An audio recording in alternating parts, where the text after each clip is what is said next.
Howard Schultz returns as Starbucks CEO, and its stock falls almost immediately as he suspends share buybacks. Starbucks Corporation is a coffeehouse and roastery chain based in Seattle, Washington. It is the largest coffeehouse chain on the planet. The company had 33,833 stores in 80 countries as of November 2021, with 15,444 in the United States. You are probably wondering about why Starbucks stopped rewarding its stockholders. Luckily for you, Fortune Fastlaner, in today's video, we will be talking about the return of Howard Schultz as CEO and how Schultz fought for a strong benefits package for his workers during his first tenure. Today was a bit of a homecoming at Starbucks. Schultz, who oversaw the company's transformation into a global coffee behemoth for 2 decades, was reinstated as interim CEO on Monday. He is facing a wave of union organizing, admitting that the company made some mistakes. Howard Schultz has returned as interim CEO. Schultz worked for the Seattle-based company for 3 decades, helping it grow from 11 stores to a global brand with over 28,000 locations. The position is voluntary according to the company, and Schultz will receive $1 in compensation. He succeeds Kevin Johnson, who had served as the company's president and CEO since 2017, who stepped down amid rising employee demands for unionization. After 2 Starbucks locations in Buffalo, New York, completed the unionization process in December 2021, more than 160 Starbucks locations have filed petitions with the National Labor Relations Board to hold union elections. Last summer, the company's stock hit a new high, driving up demand for higher wages and benefits. Schultz was never subjected to a unionization drive, and the company has been accused of using intimidation and retaliation against those who campaigned and attempted to organize votes. Over the course of 3 decades, Schultz built Starbucks into a global powerhouse, overseeing the company's growth from 11 stores and 100 employees to 28,000 stores worldwide. He's also responsible for Starbucks' reputation as a socially progressive and generous employer, offering full-time and part-time employees alike healthcare, stock options, and free college tuition. Saving that reputation is now at the top of his to-do list, as Starbucks employees band together to air grievances and demand more.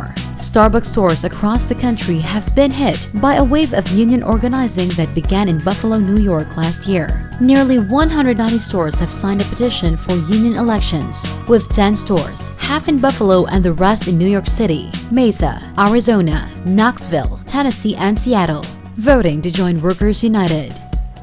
Starbucks employees, dubbed partners by the company, are demanding higher wages, changes to the scheduling system, and a change in the way the company handles tips, among other things. Some employees have expressed dissatisfaction with the removal of pandemic benefits such as hazard pay and daily food and drink allowances, despite Starbucks' early pandemic sales rebounding and profits soaring. Starbucks claims that as the pandemic has progressed, it has replaced some COVID-19 benefits with others, such as paid COVID-19 isolation leave. Employees say their hours have been cut, and an unusual number of new hires have been made at Starbucks stores that are organizing. However, they claim that the company's anti-union activities are only fueling their campaign. Schultz said in a statement the day his return was announced that he had not planned to return to Starbucks, but that he recognizes the company's need to transform once more. He stated, "Our success is not an entitlement. Every day, we must continue to earn the trust of our employees and customers." To that end, Schultz announced on Monday that Starbucks' stock repurchasing program will be suspended immediately. "We will be able to invest more in our people and our stores as a result of this decision, which is the only way to create long-term value for all stakeholders." The company announced in October that it would spend $20 billion on dividends and stock buybacks over the next 3 years. When companies use cash to purchase their own stock, the stock price usually rises. As a result, investors seek short-term gains, such as stock buybacks. However, this means less money will be invested in the company's operations. But it's still unclear how Schultz will react to the strike.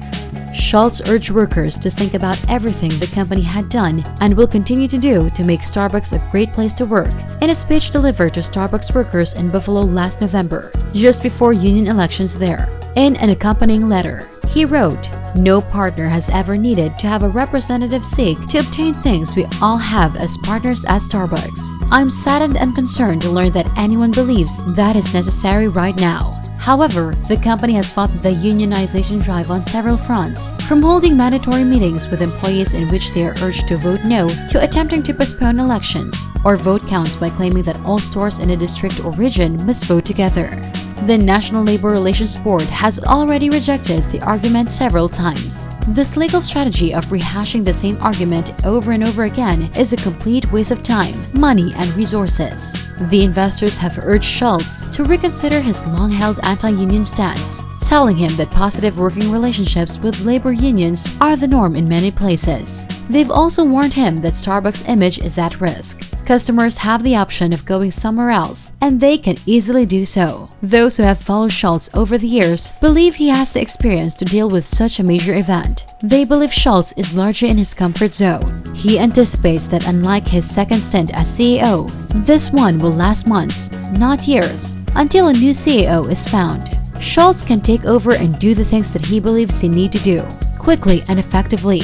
Far more effectively and quickly than an outside candidate could. Starbucks announced a few weeks ago that it had big plans to lavish new rewards on its shareholders. The company announced that it was resuming its stock buyback program with a commitment of $20 billion over the next 3 years. In a presentation to investors, Chief Financial Officer Rachel Droghetti said, "While our growth this year will not be linear, we are confident that our approach supports a profit-positive company today and over the long term, creating value for all stakeholders, our partners, our customers, and our shareholders." But that plan was thrown out the window when Howard Schultz was named interim CEO on Monday, marking his third time in charge of the company. What went wrong?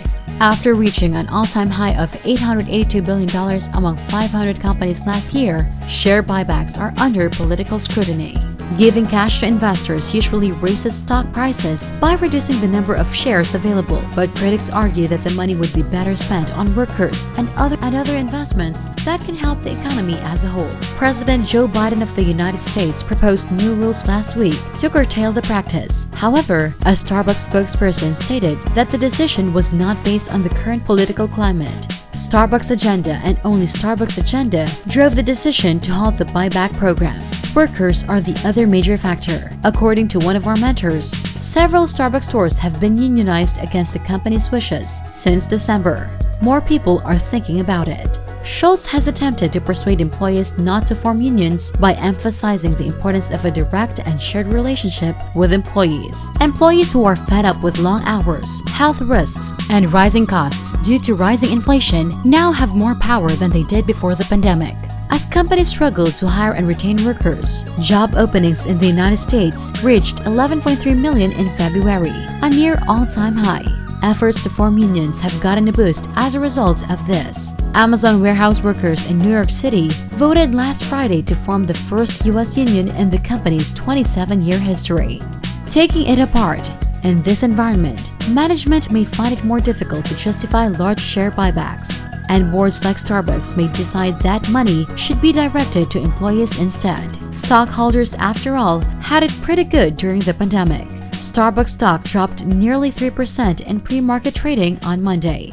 While they have dropped 22% so far this year, they are expected to rise 33% in 2020 and 2021. In a statement released shortly after Schultz's new role was announced, Senator Bernie Sanders drew a direct line between the excesses of buybacks and the need for unions. He said that Starbucks can afford a unionized workforce if it can spend $20 billion on stock buybacks and dividends. We all know that Howard is uncanny, and we think he has an unusually strong ability to understand the zeitgeist of a particular moment, socially, politically, physically, and economically. That's it for this video, Fortune Fastlaner. Remember to subscribe to our channel, and if you feel like we've delivered value, please share this video with one person. That's right, just one person, as a token of your appreciation for the hard work we put into making content that educates and helps you on your mission of building your own fortune.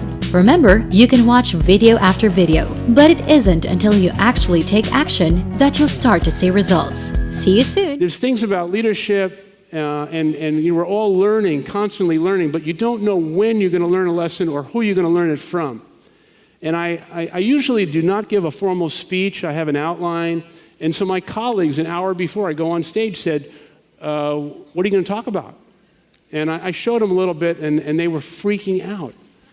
And they said, you can't... They're in the front row there. I think they're freaking out right now. Yeah, you can't share this information with 11,000 store managers. You're going to scare the hell out of them. Wow. And the question is, at a time of crisis, when you're the leader and you're asking people to really believe in you, believe in the dream, the aspiration, believe in the journey that we're all on, how could they possibly be part of something larger than themselves if they don't have the same information that you do? And the question in front of me was, do I trust our people enough to share this information? And so I went out unencumbered and in an unvarnished way. I told the truth. I said, we're 7 months away from insolvency. And if we continue on this track, you and your families are going to be out of a job and your families are going to be hurting. This is what we need to do individually and collectively. And it wasn't the speech that turned things around. What turned things around is everyone facing in the same direction, everyone having the same level of information, and everyone understanding their personal responsibility to the mission and what we had to accomplish. And we rolled out of New Orleans like a tidal wave, and things got better, we improved, and Starbucks would not be here today if the situation in New Orleans did not turn the company around. And it wasn't my speech. It was people believing in each other and believing in the company.